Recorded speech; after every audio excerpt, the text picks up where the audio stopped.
नौकरियां लेना, ये कहीं ना कहीं अन्यायपूर्ण है। जो लोग संविधान की बात करते हैं उन्हें भी मैं बार बार जिक्र करता था, ILP इनर लाइन परमिट, आप देख सकते हैं पूर्वोत्तर राज्यों में इनर लाइन परमिट सिस्टम है। वहां आपको प्रमाण, आपको जाके बताना पड़ेगा कि हम कितने दिनों तक यहाँ रहेंगे। ये अरुणाचल प्रदेश, हमारे झारखंड के साथी का है, वह जब अरुणाचल प्रदेश गया हुआ था, उसे वहां के तंत्र ने पूछा कि आप कितने दिन रहेंगे, उसने बताया, आपका देखिए उसका जाने का टाइम था 7वां महीना, रिटर्निंग टाइम था 8वां महीना। तो ठीक उसी प्रकार यदि झारखंड को सुरक्षित रखना है, यदि झारखंड की परंपरा, झारखंड के लोगों को सुरक्षित रखना है, तो इनर लाइन परमिट के तहत यहाँ भी कुछ कानून ऐसे बनाने होंगे जो झारखंड को सुरक्षित रख सके। अन्यथा झारखंड आने वाले दिनों में औपनिवेश गुलाम रहेगा, ये तय है। जिस प्रकार अंग्रेज यहाँ से सोना लूट के ले जाते थे, ठीक उसी प्रकार आज यहाँ से कोयला, यूरेनियम लूट के चले जा रहे हैं। पुस्तकें अब थोड़ा सा मैं बात करना चाहूंगा, क्योंकि मैं आज मैंने स्पष्ट कहा कि आज मैं कोई हवाई बात नहीं करूंगा, एक फिलोसोफर की तरह बात करूंगा, सारे आंकड़ों के साथ बात करूंगा। झारखंड में यूरेनियम आप सभी जानते हैं, शायद पूरे एशिया में सबसे ज्यादा यूरेनियम की उत्पादन जादूगोड़ा से होता है। लेकिन चंद मुट्ठी भर लोग लाभ कमाने के लिए, क्योंकि मैं बार बार कहता हूं कि अब बात खनन की भी होगी कि खनन को भी आप अमर्यादित, अमानवीय तरीके से यहाँ खनन नहीं कर सकते हैं। और ये सुप्रीम कोर्ट, हाई कोर्ट लगातार सरकार को कहती है कि इस पर आप देखें, जांच करें, लेकिन सरकार को तो लाखों रुपए पैसे आते हैं, सरकार के बैठे पक्ष विपक्ष सबको, उनको कोई मतलब नहीं है। ये रिपोर्ट कहती है कि यूरेनियम जहां प्राप्त किया जा रहा है जादूगोड़ा, उस 7 गांव का सर्वे है जहां 47% महिलाओं में यौन की इच्छा ही नहीं है। भाई इसमें यौन की इच्छा नहीं होगी तो विवाह की इच्छा नहीं होगी, विवाह की इच्छा नहीं होगी तो फिर वंश बढ़ेगा कैसे, सृष्टि का निर्माण कैसे होगा। 47% महिलाएं, 7 गांव का रिपोर्ट है, उनमें यौन इच्छा ही नहीं है। वे यौन इच्छा ही नहीं, यानी शादी की इच्छा ही नहीं उनकी। इस प्रकार उनका शरीर मैंने ढल चुका है यूरेनियम के रेडिएशन से। यूरेनियम रेडिएशन का वही रेडिएशन जो कभी हिरोशिमा, नागासाकी में, जापान में बम फूटा था, आज भी लोग अंधे, लंगड़े, लूल्हे पैदा हो रहे हैं। 30% महिलाएं गर्भधारण नहीं कर पाती है।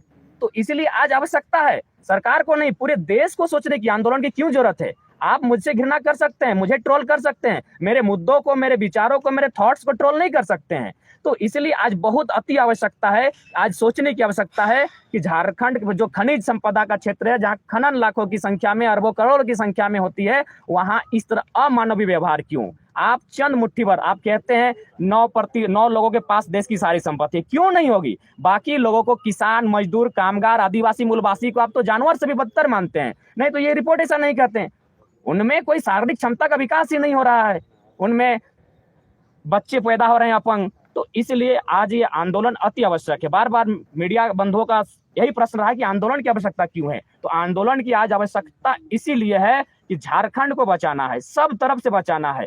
उद्योगपतियों के नजर से, पूंजीपति कॉर्पोरेट के नजर से भी बचाना है, और जो अन्य राज्यों के लोग धड़ल्ले से आके यहाँ निवास कर रहे हैं, निवास करने के साथ साथ यहाँ वोटर आईडी आसानी से बना रहे हैं, यहाँ राशन कार्ड, यहाँ के स्थानीय प्रमाण पत्र, जाति प्रमाण पत्र आसानी से आके बना रहे हैं, उनसे भी बचने की आवश्यकता है। क्योंकि भारत संवैधानिक देश है, सभी की अपनी अपनी राज्य है, अपनी अपनी मर्यादा है। यदि किसी को मेरे बात से ये लगता है कि हम बांटने का काम कर रहे हैं, तो मैं निवेदन करना चाहूंगा, ये सीमाएं खत्म कर दीजिए। ये भारत सिर्फ देश होगा, कोई राज्य नहीं होगा। राज्यों की सीमाएं खत्म कीजिए। कोई कहीं जाके रह सकता है, कोई कहीं बह सकता है, किसी नदी का पानी पिए, किसी पेड़ का फल खाए, हमें मतलब नहीं है। लेकिन यदि सीमा रहेगी, यदि रेड क्लिफ लाइन रहेगी, मैकमोहन लाइन रहेगी, डुरंड लाइन रहेगी, तो झारखंड बिहार, झारखंड बंगाल, झारखंड उड़िया के बीच भी लाइन रहेगी। इसको खींचना होगा, नहीं तो हमारा नुकसान हो रहा है, इतना बड़ा नुकसान हो रहा है कि आने वाली पीढ़ी उसका अनुमान नहीं कर सकती है। मैं आपको एक ज्वलंत उदाहरण देना चाहूंगा।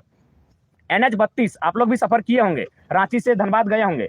NH-32 में जब आप सफर करते हैं, महोदा जाने के बाद उसको आपका ले गया है राजगंज, यानी 15 किलोमीटर रोड को डाइवर्ट किया गया है, और उस दूरी को जो 15 किलोमीटर उसे 30 किया गया है। लोग तो खुश हो गए कि हमें ओवरब्रिज के माध्यम से चौड़ीकरण करके सड़क को यहाँ से हटा दिया गया, अब धूल नहीं मिलेगा, अब गाड़ियों की आवाज नहीं आएगी 15 किलोमीटर में। लेकिन उनको जानकारी होनी चाहिए वहाँ ओपन कास्ट बनने की तैयारी चल रही है। मैं अनुमान कह रहा हूं, क्योंकि मैं बार बार कहता हूं कि मैं अनुमान कर रहा हूं। सरकार का प्लान है तो बन चुका है कि रोड को डाइवर्ट किया गया, रोड को दिशा दूसरा दिया गया, लेकिन उनके पास प्लान बी कहाँ है।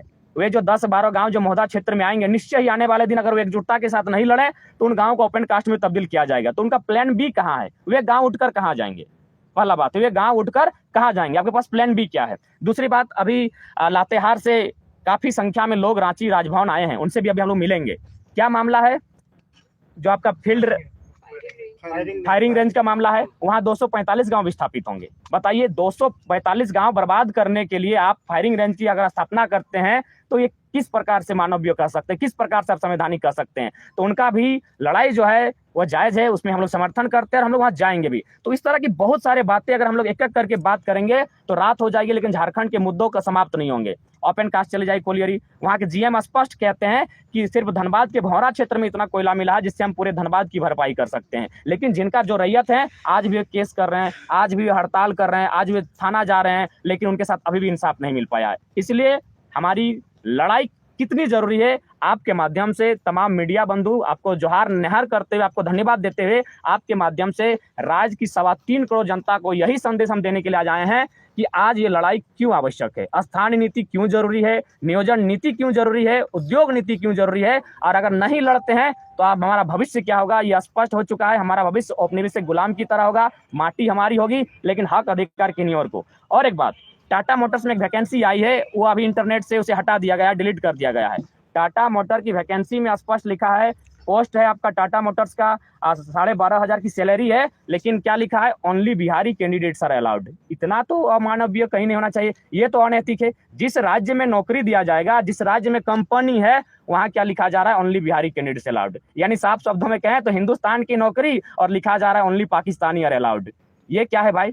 यानी इसका मतलब ये बता रहे हैं कि झारखंड के लोग कितने पंगु हो चुके हैं, झारखंड के लोग कितने मानसिक गुलाम हो चुके हैं, झारखंड के लोगों में अब लड़ने की क्षमता नहीं रही। ये बहुत बड़ा सिंडिकेट आज राज्य में काम कर रहा है, जो राज्य की पहचान, आदिवासी मूलवासी की पहचान मिटाने का प्रयास। एक मधुलिका नाम करके धनबाद में काफी फेमस स्वीट है, आपने वहां का उनका भी एक इश्तेहार पढ़ा होगा, कोई अकाउंटेंट का पोस्ट था, उन्होंने स्पष्ट लिखा जैक और झारखंड के मान्यता प्राप्त यूनिवर्सिटी, उसमें अगर छात्र पढ़े हैं तो आवेदन नहीं कर सकते हैं।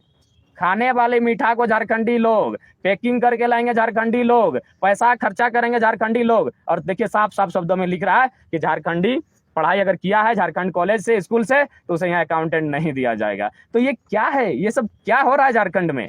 सीधा संदेश है, झारखंड को लोगों को पूरी साजिश के तहत, एक सिंडिकेट के तहत इन्हें मिटाने की पूरी जोर साजिश चल रही है। आज अगर झारखंड के लोग नहीं लड़ते हैं तो इनका बहुत बड़ा नुकसान होगा, इतना बड़ा नुकसान होगा कि झारखंडी सोच नहीं पाएंगे, अंग्रेज से भी बुरी स्थिति आज झारखंड की होगी। इसलिए आज आपके तमाम चैनल्स के माध्यम से आपका धन्यवाद करते हुए झारखंड की 3.25 करोड़ जनता को मेरा यही संदेश होगा कि आज लड़ाई। दूसरी बात, जगन्नाथ महतो, उनसे मेरा घरेलू संबंध रहा है, जब से हम छोटा है तब से काफी उनसे करीब रहे हैं। और चूंकि टाइगर जगन्नाथ महतो पारासात पहाड़, तो उससे एक रहा है नजदीकी। और ईमानदारी से निष्ठापूर्वक कह दें, इसमें कोई, मैंने आज लोग अगर मुझे सुनना चाह रहे तो इसीलिए कि मैं निष्पक्ष हूँ और निष्ठापूर्वक हर बात को कहता हूँ। हाँ, जगन्नाथ महतो का मैंने 2019 के लोकसभा चुनाव में प्रचार किया था, ये सच्चाई है। लेकिन 8वीं क्लास में ही हमने पढ़ा है कि सवाल सत्ता से किया जाता है। ठीक है, यदि हमने सत्ता में बनाने में, उनको यदि बैठाने में मेरा योगदान है तो उन्हें हटाने में भी योगदान रहेगा। यदि नीति नहीं बनती है राज्य के हित में तो जगन्नाथ महतो रहें चाहे हेमंत सोरेन रहें, उनको हटाने का काम भी यूथ ही करेंगे। ये सच्चाई है, जगन्नाथ महतो से नजदीकी रहा है, लेकिन अभी ऐसी कोई सच्चाई नहीं है। पिछले साल भर से किसी पॉलिटिकल पार्टी से मेरी कोई ना बात हुई है ना भेंट हुई है, कुछ ऐसा बात नहीं है। अखबार में खबर छपी थी कि आप टुंडी से विधानसभा चुनाव लड़ने की तैयारी कर रहे हैं जी। तो ये जो खतियान की लड़ाई लड़ने वाले लोग हैं, अलग अलग विधानसभा में अपना कैंपेन चला रहे हैं, तो कहीं ये अपनी महत्वाकांक्षा तो नहीं है कि हम चुनाव के लिए सारा खतियान को लेकर मुद्दा उछाल रहे हैं? देखिए, पहला बात तो हम कहना चाहेंगे, जिस प्रेस से मेरी बात हुई थी 9 मिनट 30 सेकंड बात हुआ था, उससे पहले जिस प्रेस में छपा था कि हम टुंडी से चुनाव लड़ेंगे, उन महोदय ने कहा था कि ये कुड़मी आंदोलन है, 18% कुड़मी है। पहला बात तो उन्होंने घर बैठे जनगणना कर लिया है, कुड़मी 18% है। उन्होंने हमेशा ही आंदोलन को दिग्भ्रमित करने का प्रयास किया है। जो शख्स थे जिन्होंने पेपर में छपा है, उनसे मेरी 9 मिनट 30 सेकंड बात हुई, हम स्वीकारते हैं, लेकिन इस बात को हमने कभी नहीं कहा कि हम चुनाव लड़ेंगे। हम बार बार कहें कि अगर जेएमएम, अगर सरकार अगर काम कर जाती है तो टुंडी जेएमएम की पुश्तैनी सीट है, सवाल ही नहीं है। तो उन्होंने जबरन, वे हमेशा आंदोलन को दिग्भ्रमित करने का प्रयास किया है। हम तो कहेंगे कि मेरा 9 मिनट 30 सेकंड आपसे बात हुई है, ऑडियो को वायरल कर दें, जनता के सामने छपा जाएगा। मतलब आप ये कहना चाह रहे हैं कि चुनाव नहीं लड़ेंगे आगे? अगर देखिए, हाँ, अगर लागू हो गया तो हम लोग पढ़ने चले जाएंगे, हमें आवश्यकता ही नहीं है चुनाव लड़ने की, एक पैसा आवश्यकता नहीं, हम लोग कोई चुनाव नहीं लड़ेंगे। हम लोग अपनी तैयारी करेंगे, पीएचडी पूरा करेंगे और आगे वैकेंसियों की तैयारी करेंगे, प्रोफेसर बनने की तैयारी करेंगे, और उसके बाद जनता जैसा चाहेगी, कोई मकसद नहीं है। लेकिन पहले आप नीति बनाए, क्योंकि झारखंड जल रहा है, बहुत दुख होता है। रांची आए एक दिन, एक थोड़ी सी घटना सुना देते हैं। हमारे 2 साथी रांची में रहते हैं, उनके साथ आए तो उन्होंने अपने कमरे में रहने को दिया, एक बेड था, वे लोग 2 रहते थे। वे बोले कि हम लोग दूसरा कमरा में जाते हैं, आप मेरे कमरे में सोइए। हम लोग रात को 2 बजे जब हम लोग सोए हैं तो देखें उन लोग वापस रिटर्न आया और चौकी के नीचे आके सोया था। तो बहुत दर्द को देख रहे हैं दादा, हम लोग भी स्टूडेंट हैं, उस दर्द के लिए आज हम लोग लड़ने के लिए निकले। हमारी कोई महत्वाकांक्षा नहीं है। आप लोग लाइए रेवेन्यू टिकट साट के लाइए, सरकार अगर नीति नियम बना देती है राज्य के हित में, हम लोग लिख देंगे कि कोई चुनाव नहीं लड़ेंगे। नीति नियम बनाएगी शर्त, और नहीं तो फिर जनता जो बोलेगी, जनता हथियार उठाने भी बोलेगी तो हम लोग हथियार भी उठा लेंगे। किस तरह दबाव बनाइएगा नीति निर्माण नीति नियम के लिए दबाव यही बनेगा, उन्हीं के मैनिफेस्टो से घेरेंगे। ये सारे आंकड़े राज्य, अब ये बातों को मैंने कहा, ये जब राज्य के तमाम यूथ जब इस बातों को कहेंगे, ILP क्या है, नियोजन नीति में कहाँ घपला हो रहा है, 36,000 जो लोग आके यहाँ बस जा रहे हैं, उससे भारत मैंने हमारे झारखंड के भविष्य को क्या होगा, तो ये जब एक एक यूथ इस बात को समझेगा, खुद ब खुद दबाव बनेगा। आज भी तो सड़क पर आइएगा कि इसी तरह जागरूकता नहीं, सड़क पे आ ही रहे हैं, सड़क पे आ ही रहे हैं। बस हम लोग ये गर्मी, चूंकि आखिर लड़ेंगे किसके लिए, यूथ के लिए, तो गर्मी में किसी को परेशान अभी होने की उतनी आवश्यकता नहीं है। गर्मी टलेगी, पंचायत चुनाव टलेगा और हम लोग आएंगे, क्योंकि आंदोलन लंबा जाएगा।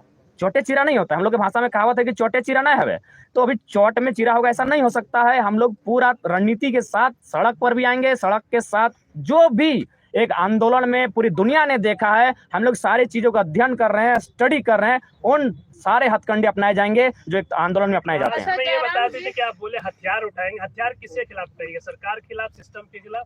हथियार अभी झारखंड में जो लोग उठाते हैं उन्हें नक्सली कहा जाता है। कोई बात नहीं, मारिए सीने में गोली, क्या करेंगे उस झारखंड में जहां हमें नियोजन नहीं मिलता है, जहां हमारे स्टूडेंट सड़कों पर हैं, जहां हमारे मां समान खनिज का चीरहरण किया जाता है। एक दुष्कर्म से भी बुरा स्थिति है, हम कह सकते हैं, अगर जिस तरह का खनिजों का आज मैंने ओपन कास्ट बना के किया जा रहा है। हमारी जमीन, हमारी माटी, और लाखों अरबों रुपया बाहर के लोग आके कमाते हैं, बाहर के लोग आके कॉन्ट्रैक्ट लेते हैं, वे माइंस चलाते हैं, और हमारे लोग 3,000 4,000 फुटिया मजदूरी करते हैं। तो उस जिंदगी से अच्छा है मार दीजिए आप गोली, लेकिन जनता के लिए हम कुछ भी करेंगे, जनता के लिए कहेंगे। आप कोई नाम दें, अलगाववादी दें, उग्रवादी दें, आप जो कहें, हम जो भी मेरा हथियार कदम उठेगा वो जनता के लिए। बहुत दर्द है, आप कभी भी जाइए, खासकर ओपन कास्ट जहां है उन क्षेत्र में जाइए जहां कोलियरी है, आप यूरेनियम के क्षेत्र में जादूगोड़ा जाइए, आप टाटा जमशेदपुर जाइए, हर जगह जबरन गांव वालों की जमीन छीनी जा रही है। तो ये लड़ाई हमारी जमीन की है, जमीन की लड़ाई के लिए बिरसा मुंडा, सिद्धू कानू और रघुनाथ महतो चुहाड़ विद्रोह के ना उन्होंने हथियार उठाया था। हम भी उठाने से पीछे नहीं उठेंगे, चाहे जो परिणाम होगा। अरे मरने को एक दिन सब मरेगा, सिकंदर, महान सिकंदर खाली हाथ गया है, हम भी जीने के लिए नहीं आए हैं, लेकिन जब तक जिएंगे अपनी माटी में हक अधिकार के साथ जिएंगे। उसके बाद चाहे जो परिणाम हो, जनता के साथ हम हैं, जनता हमसे जो अपेक्षा रखती है हम उस पर खरा उतरेंगे। जयराम जी, अभी आप बोले कि जमीन की लड़ाई CNT एक्ट 1908 में भगवान बिरसा मुंडा के आंदोलन के बाद शुरू हुआ था। अभी भी कई आदिवासी मूलवासी सड़क पर है। CNT एक्ट लागू हो गया था, लेकिन भी उन लोगों का जमीन हड़पा जा रहा है। इसलिए हड़पा, हम बार बार कहते हैं, हमारे विनोद बाबू भी यही कहते थे कि हम झारखंड तो अलग कर देंगे, लेकिन झारखंड को चलाएगा कौन? यदि मान के चलो यहाँ कोई इंजीनियरिंग बन जाता है, मेडिकल हॉस्पिटल बन जाता है, कोई इंजीनियरिंग कॉलेज बन जाता है, झारखंड के लोग कहाँ होंगे? तुम तो पोंछा मारोगे, तुम वहां झाड़ू मारोगे। क्यों? इसीलिए बार बार कहते हैं पढ़ना होगा। ये हमारे आज बहुत सारे लोग दिल्ली का उदाहरण देते हैं, क्या दिल्ली के तौर पे यहाँ परिवर्तन होगा? संभव नहीं है अभी, क्योंकि दिल्ली में एजुकेटेड लोग हैं, वे पढ़े लिखे लोग हैं, वे लॉजिकली बात करते हैं। झारखंड के लोग भावनाओं में बात करते हैं। अरे उतना तो छोड़िए, झारखंड के लोग एक माने ये यूथ है जिसका कोई पॉलिटिकल संबंध है, उसे बर्दाश्त नहीं कर पा रहे हैं। अरे भाई हम मेरिट से आए हैं, इनको नेपोटिज्म बर्दाश्त है, भाई भतीजा बात बर्दाश्त है, लेकिन एक टैलेंट से पढ़ा लिखा लड़का अगर आगे आ रहा है उसे ये बर्दाश्त नहीं कर पा रहे। तो झारखंड एक अलग परिप्रेक्ष्य में खड़ा होता है, यहाँ समय लगेगा बिल्कुल। CNT में आने के बावजूद भी आदिवासी की जमीन धड़ल्ले से छीनी जा रही है, लूटी जा रही है। इसीलिए तो हम कहते हैं सरकार से हम पहला निवेदन यही करेंगे। आप कहते हैं ना आदिवासी मूलवासी, पहला शब्द आपका आदिवासी है, आदिवासी का ही विकास करें। अब बंद करें जादूगोड़ा की यूरेनियम के, बंद करें, क्योंकि वहां महिलाएं इस प्रकार की स्थिति में बहुत शर्मनाक स्थिति। अब बंद करें उन खननों को जिससे मानव को नुकसान हो रहा है। आप कीजिए पहला विकास आदिवासी का ही कीजिए, आज आदिवासी सबसे ज्वलंत मुद्दों में है, उसके बाद आप मूलवासी को ध्यान दीजिए। आप विकास किसी का करे तो यहाँ कोई विकास नहीं हो रहा है, यहाँ केवल पद, प्रतिष्ठा, पावर, पैसा और परिवार दिखा जा रहा है। अगर सरकार इतनी आदिवासी हितैषी होती तो हम बार बार कहते हैं दुमका की सीट से बसंत सोरेन को नहीं, किसी गरीब बुद्धू सोरेन को टिकट देते, उन्हें जिता के दिखाते हैं, हम मानते हैं। ये केवल ड्रामा चल रहा है राज्य में, और इस सरकार में जितने खनिज संसाधनों की लूट है वो किसी सरकार में नहीं थी, इस बात को आपको मानना होगा। जबकि ये मूलवासी आदिवासी हितैषी सरकार है। और साथ ही तमाम झारखंडियों को भावना होने की आवश्यकता नहीं है, आपको हर व्यक्ति को नेतृत्व करने के लिए आज आगे आना ही होगा, नहीं तो आने वाले दिनों में समस्याएं बहुत विकट होगी। एक लाइन में कहेंगे, पंचायत चुनाव में कुछ प्रभाव डाल पाइएगा इस मुद्दाओं को लेकर आप आगे? नहीं, देखिए पंचायत चुनाव इन मुद्दों से दूर रहेगा, इसलिए पंचायत चुनाव इस मुद्दों से दूर रहेगा कि अगर पंचायत चुनाव में अगर 1932 खतियान की बात होती है तो पंचायत चुनाव में हम लोग बढ़ जाएंगे। क्योंकि वहां अगर 10, जैसे मैं जिस पंचायत से आता हूं वहां 10 कैंडिडेट मुखिया के हैं, 10 के 10 1932 खतियानी है। तो पंचायत चुनाव में भी मैं संदेश देना चाहूंगा, वहां 1932 खतियान की नहीं, वहां पंचायत के विकास की बात हो, छोटे छोटे लघु उद्योग, छोटे छोटे कुटीर उद्योग की बात हो, कौन सा मुखिया कितना इंटेलिजेंट है जो नए आइडिया लेकर आता है, वहां शिक्षा, स्वास्थ्य, इन सब चीजों की बात हो, ग्राम सभा को मजबूती कैसे मिले, इन सब मुद्दों पर पंचायत चुनाव लड़ा जाए, वहां 32 की बात नहीं होनी चाहिए। विकास मुंडा है, आप ही के आंदोलन से जुड़े रहे हैं, वो चुनाव लड़ रहे हैं। नहीं देखिए ऐसा बात नहीं, चुनाव लड़े हैं। विकास महतो है। अच्छा विकास महतो जी, ठीक है, उसके लिए कोई बात नहीं, इससे पहले भी लड़ते हैं। अगर ये आंदोलन नहीं भी होता तो विकास दल लड़ने वाले थे, और ऐसे भी मुखिया संघ के प्रदेश अध्यक्ष रह चुके हैं, तो उसके लिए कोई आपत्ति नहीं। अगर कोई लड़ते हैं तो लड़ने दीजिए, लेकिन मैंने पहले कहा है कि मैं तभी चुनाव हो या कोई भी चीज आंदोलन हो, पार्टिसिपेट मेरा तभी होगा जब जनता चाहेगी। और फिलहाल जनता ने मुझे लगभग सैकड़ों लोगों ने फोन करके कहा है कि दोनों तोरा चुनाव ना लड़े को, तो हम नहीं लड़ेंगे। आपको नहीं लगता है कि आप लोग का जो आंदोलन है उसमें जनता का खिंचाव आप लोग की ओर रहा है, तो उसका जो है फायदा इस तरह के लोग लेने का प्रयास करेंगे? कोशिश तो करेंगे, लेकिन जनता अब समझदार हो चुकी है। जनता जानती है कि मुद्दों के साथ कौन है और मुद्दों के साथ कौन है, अब जनता जानती है। क्योंकि अब 21 साल बाद जो आंदोलन, बृहद आंदोलन खड़ा हुआ है, इस आंदोलन को अगर किसी भी प्रकार से नुकसान हुआ तो अब 21 नहीं, अब 40 साल लगेंगे फिर खड़ा होने में। तो इसलिए अब जनता जान चुकी है उन्हें क्या नुकसान हो रहा है। छोटा छोटा बच्चे जान चुके हैं कि क्या नुकसान हो रहा है झारखंड में स्थानीय नीति, नियोजन नीति नहीं बनने के कारण। इसलिए इस बार कोई डिस्टर्बेंस नहीं होगा। हमारी लड़ाई धीरे धीरे, हम लोग खरगोश बन के एकाएक नहीं भागेंगे, कछुए की तरह आगे बढ़ेंगे, लेकिन मंजिल तक, फिनिशिंग पॉइंट तक हम लोग पहुंचेंगे। खत्म कर दे। हाँ बहुत लंबा।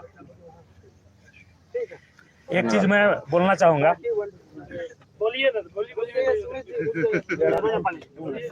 हाँ दे देंगे, कोई बोल दिक्कत नहीं दीजिएगा, है। अभी बहुत लोग हैं। हाँ, बोलिए। बहुत है ना। लोग हैं। मिल जी तो सुमित दा, टेंशन क्या है। विशाल, ये आप बोलना तो नहीं यार, गाना गा भी दीजिएगा यहाँ पे। गाना गाते हैं। गा भी देंगे। चल गया।